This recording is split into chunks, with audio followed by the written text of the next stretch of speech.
community, the services that our people are missing. And indeed, we wish and we hope that if you had called us and discussed these issues, we would amicably resolve this so that the industrial action would have been called off. But because this never happened, and despite the intimidations, we are here to tell you that we are not going back to work as directed until you formally engage us on the issues that we raised on grounds that you've never called us. Yes, we want to state that this coincided with the nurses who went on the IA on 26th, but also to our shock, when the nurses went into industrial action on 26th, you called them, you met them, you never met us. And you can come out to intimidate us at this point. I think that is not fair to people who are serving the country like us. So these are the same issues that made us go into industrial action. In many instances, we are marginalized, we are ignored, and this is why we are coming out to raise this concern with due respect to you, our government leaders. We are here and insisting that formally engage us, and we will together resolve this and go back to work. We want to draw your attention to the public service grievances procedure, section G to C, that provides for non-unionized bodies to raise their grievances. Yes, we have the Uganda Medical Workers Union that we belong to, and they certainly participated in the collective bargaining agreement of 2018, which stipulated the salaries that we are supposed to get. But from what came out from the submissions from Ministry of Public Service and what we had published in the new vision of April 20th, we came out and say we are not going to sit and watch the level of discrimination. We noted and appreciate that government provided for salary enhancements, and we are happy. We thank government under the leadership of His Excellency, President Yoweri Kaguta Museveni.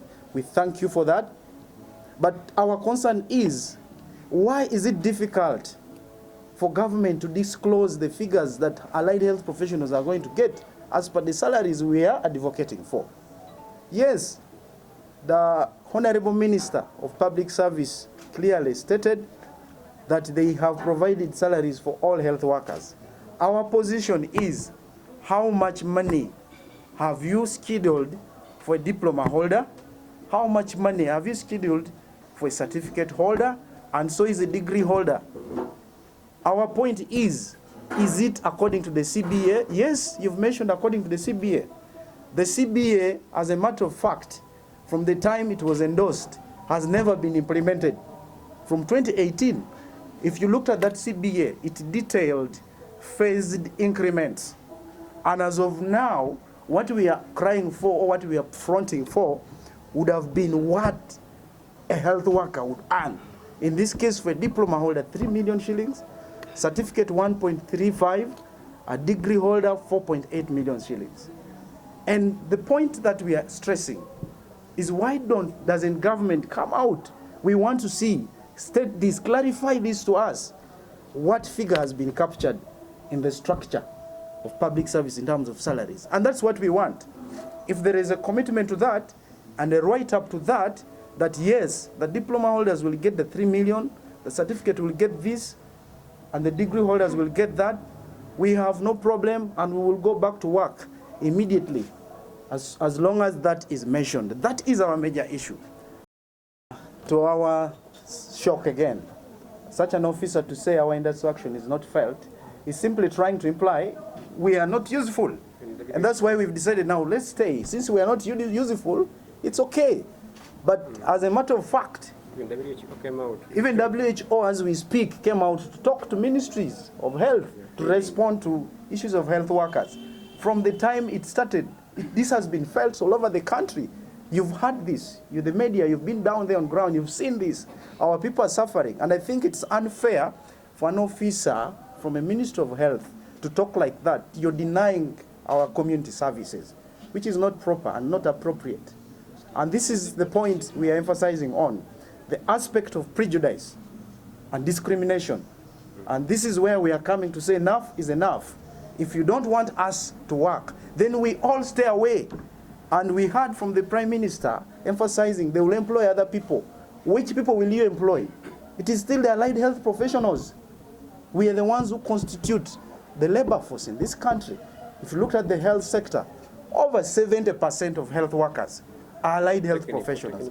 And I want to make this very clear. Allied health professionals are not supportive services. We part of the system of health.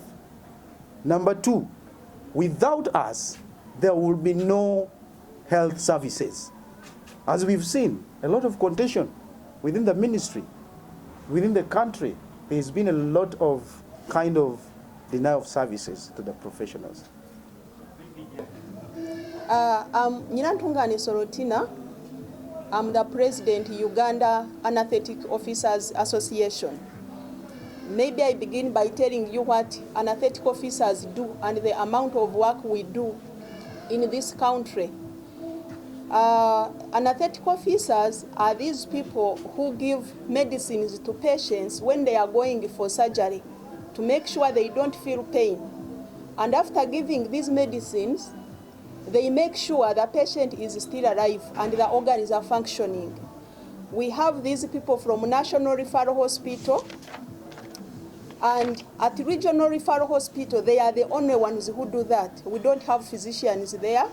At general hospitals and health center force, they are the only ones who do this work.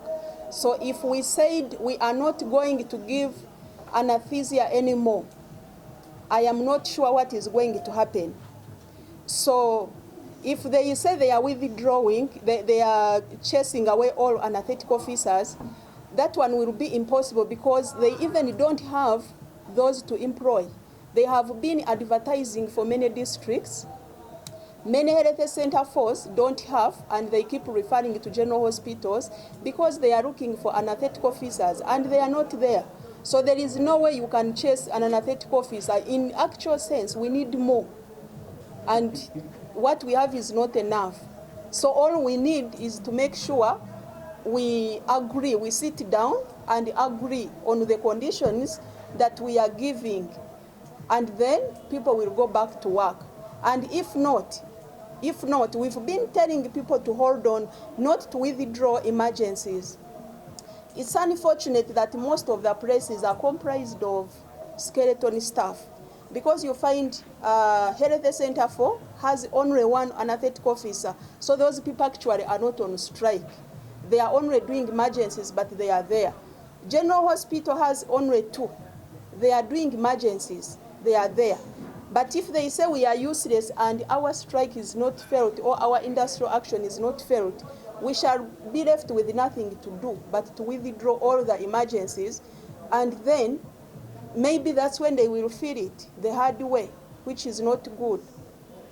The issue, the notice, the statement given by the government that if by 30th tomorrow the workers are not back in their workstations, they will be considered to have absconded from duty. And I think the statement goes ahead to say the respective officials should take note of those who don't report to their stations and be marked as having abandoned their stations. I want to state that under the public service, for someone who works in the public service, there's a very elaborate procedure in which you take before you declare that someone has absconded from duty. It's not by a statement in the press.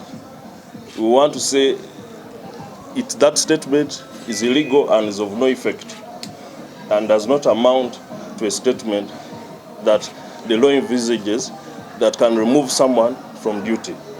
It's a right to unionize and it's their right to withdraw the labor according to the laws. By the time someone is appointed in the public service, it means that they enjoy the protection of the law, and you cannot just fire them at the whims. Actually, someone appointed in the public service enjoys security of tenure. The law quotes that it has the person should have absconded from duty for 30 days before you declare that this person is no longer interested in their workplace.